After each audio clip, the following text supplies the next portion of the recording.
Pelapor upacara pensucian lambang-lambang Satuan Satrimoda Aceh dalam rangka Hari Ulang Tahun HOP Brimob-Polri ke-73 hari Sabtu tanggal 10 November tahun 2018. Siap dimulai.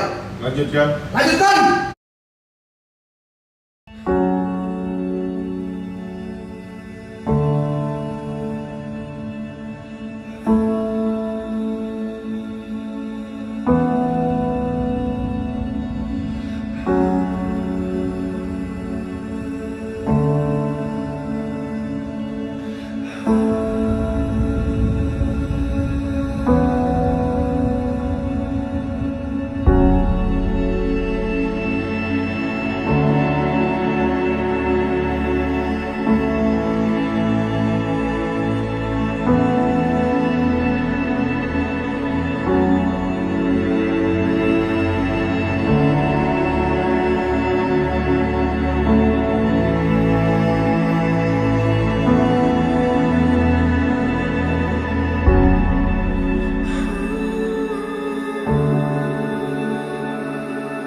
Upacara telah dilaksanakan.